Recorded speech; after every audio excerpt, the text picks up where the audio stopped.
Today's topic is on water. Why is water important? It's important because life evolved in the water. The first cells on planet Earth evolved in water. And in that evolution, they have water on the inside of the cell, water on the outside of the cell. And so that's how our cells first evolved. And to this day, we have to have cells that are surrounded by water and have water on the inside to do their function. When you talk about organisms that have moved out of the water and onto land, they had to figure out a way to keep the water on the inside of their cells. And so a good example would be the egg. And that is a single cell that has a shell on the outside. That shell is keeping the water inside and not allowing the water to evaporate. Or when you think about the first animals to come out of the water and onto land, the first one would be an amphibian, which is like this frog here. But amphibians have to keep their skin wet because they actually have living skin cells on the outside of their bodies. And so they always have to stay near the water. Where eventually the next step in evolution of life on Earth would be to have dry skin cells on the outside.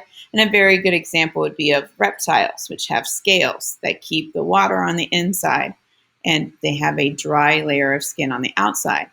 You and I also have a dry layer of skin on the outside, a dead layer of skin cells. Underneath is where the living skin cells are that also have some sort of fluid around them. It's called interstitial fluid, if you're curious. So not only are most of our cells surrounded like in blood, but usually also just in a fluid of some sort. So you have water on the outside, water on the inside. It's really vital for those cells to live. Now, our cells have taken advantage of all these wonderful properties of water.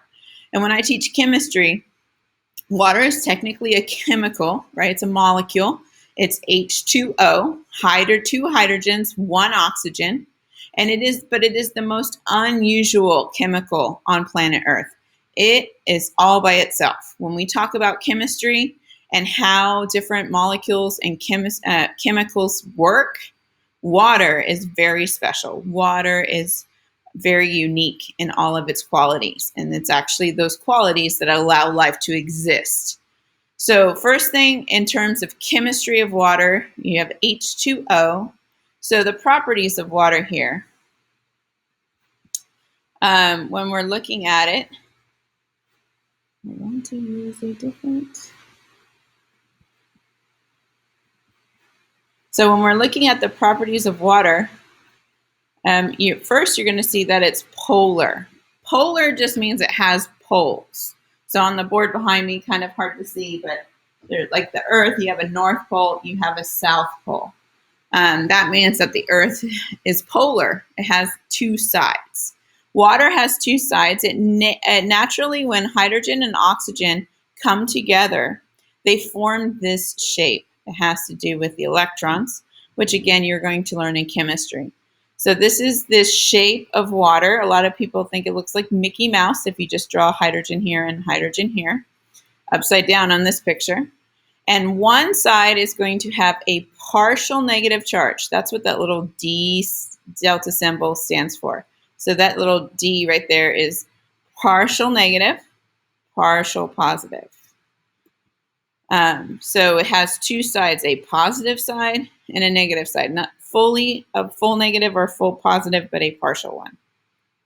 It's really important because that gives water its special qualities.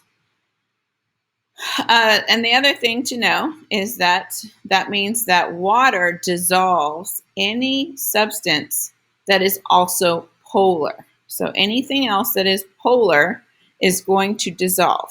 And so salt is a good example. It's something called an ionic compound. Again, you will learn this in chemistry. But ionic compounds are polar. They have a positive and a negative ion that come together. So water actually separates the positive and the negative ions, and that's what dissolving is, because it actually separates them from each other. Sugar, too, also dissolves in water, and it dissolves in water because sugar has is polar, has a positive and a negative side. So you can separate all the sugar molecules into the water, and then it looks like it disappears or dissolves. Water cannot dissolve anything that's considered nonpolar, meaning it has no positive or negative side. So all the things in our life that are nonpolar, or at least part of biology, talking about oils, fats, and waxes. So in our body, we do have oils, fats, and waxes, and we use those to actually kind of keep water apart if we want to. So we'll be talking about that as well. So nonpolar, no charge, no positive, no negative. Polar has a positive and negative, or partial positive and negative. And salt and sugar dissolve in water. Oil, fat, and wax do not. So here is an example of what sodium chloride is. Sodium chloride is table salt. It is NaCl. Na is the symbol for sodium, and Cl is the symbol for chlorine. When we put the words together, we change INE to IDE, so it's sodium chloride.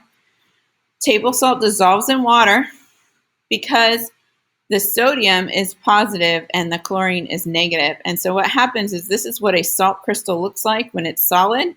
When you put it in the water, all of the sodium and the chloride ions separate. And so then the water surrounds the sodium. So the sodium has a positive charge. So all the negative side, which is the oxygen side, is attracted to the positive side and surrounds that sodium ion. And then the chlorine, which is negative, the positive hydrogen side of the water surrounds the chlorine molecule. And so for our eyes, when we look in the water, it looks like the salt disappeared. And that's because it's now down to the molecule level, where the sodium ion is surrounded by water, the chlorine ion is surrounded by water, and so then it can look clear. Maybe it looks a little cloudy if it's not completely dissolved. But that is what dissolving is and does. As soon as you take the water molecules away, the sodium and the chlorine will find each other and go back to being solid salt. So oil and water do not mix. Here's a picture of it, right? Oil is nonpolar, water is polar, and they don't want to interact. There's no dissolving. So the oil will stay together, the water will stay together. Just when you're thinking about in chemistry, we always say like dissolves like. So actually nonpolar things will dissolve in other nonpolar things, and polar things dissolve in polar things. So like dissolves like. So this kind of just shows you, if you had oil droplets in the water, you can stir it, but you always can see that oil drop, as it really does not want to mix. So with water, since you have oxygen and hydrogen, and you have a partial positive and a partial negative, that's an attractive force. Positive and negative attracts. So negative, negative repels. Positive, positive repels. Positive, negative attract. So water has this partial negative, partial positive side, and that means that the hydrogen is attracted to the oxygen side. This is called a hydrogen bond. It is considered a weak bond compared to other bonds in chemistry. So that's why they call it a weak bond. But a bond does mean it's attracted and it wants to stay together. But we can easily separate water molecules if we wanted to. So that's why it's considered weak. It doesn't require chemistry to make water molecules separate. So because of hydrogen bonding and because water is polar, it has three qualities to it that biology takes advantage of. So number one, water exhibits cohesion. So cohesion is water to stick to other water molecules. So water will stick together. If I was to dump a bunch of water on the floor, it forms a puddle. It doesn't just separate out forever, but instead it forms a puddle. Why? Because water wants to stay together. So it has that hydrogen bonding and it wants to stay together. The other thing that water does is something called adhesion, which is the tendency of water to stick to other objects. So as I have this beaker of water and I put in the paper towel, what I'm going to see is that the water is going to travel up the paper towel against gravity. The reason why it does that is that water is willing to stick to the surfaces of other things. And trees take advantage of this property. Plants take advantage of this property. That water will have adhesion and go up against the force of gravity. And then we have surface tension. So the surface of the water has some tension to it that is also caused by that hydrogen bonding. And you can see here, this is a water strider, and it takes advantage of the surface tension by spreading out its legs in a way that allows it to look like it's walking on water. Of course, you and I are a little too dense to be able to do that, but this water strider can definitely take advantage of water having what's called surface tension. And so I have videos in the notes that you can watch of animals who take advantage, and insects, animals and that take advantage of walking on water. Now, another really important quality of water is that water has something called a high heat capacity. So that's something you're going to want to note, high heat capacity. So what does a high heat capacity mean? It means that water can be out in the sun all day, and yet it's only going to warm up a little bit. The temperature is only going to change a little bit. And then I can leave it out at night, all night, with no heat. And the water is only going to change temperature a little bit. Very unusual quality for most chemicals. Most things will heat up rapidly, cool down rapidly. But water does not. It takes a lot of time and a lot of energy in order for it to change temperatures. So as humans who rely on this fact, this is how we can maintain our own body temperature fairly easily, even if it's 100 degrees outside, which it is supposed to be today.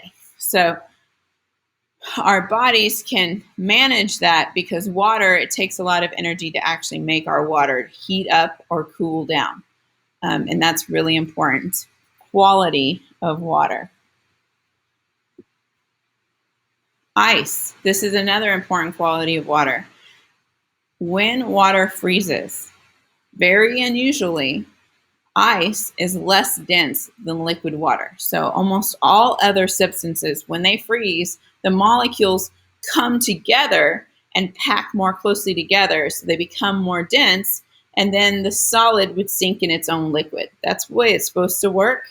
But water, because of the way the polar molecules are in hydrogen bonding, when water freezes, it actually tries to separate just a little bit with the hydrogen bonding and freeze apart just slightly, just enough to make it actually less dense than liquid water, so ice floats. Very important for life on Earth. If in the winter the ocean or the lake completely froze, it usually, if it was a different substance, the bottom of the ocean would freeze, and then it would freeze all the way to the top, and it would become solid. But what happens on Earth for lakes and rivers is actually the water freezes on the top, and underneath, it acts like a little blanket. Underneath, the water stays liquid. So anything that lives in the water in the winter can stay alive because the water does not freeze all the way through to the bottom. So it's a really important part of life. In chemistry, another word we use is solution. So a solution is a mixture of two or more substances in another substance. So usually, so anytime you mix two chemicals together, you have a solution. You can have an air solution, you can have a liquid solution, you can have a solid solution. So anything where it's not pure. So anytime water has something dissolved in it, then you have a solution. In general, water is the dissolving agent, or it's the universal solvent. It always is usually the solvent, so you want to pick that. And then anything that's dissolved into the water is the solute. So the solute are the little molecules like What we were showing you with the salt, the sodium ions and the chlorine ions dissolved in the water.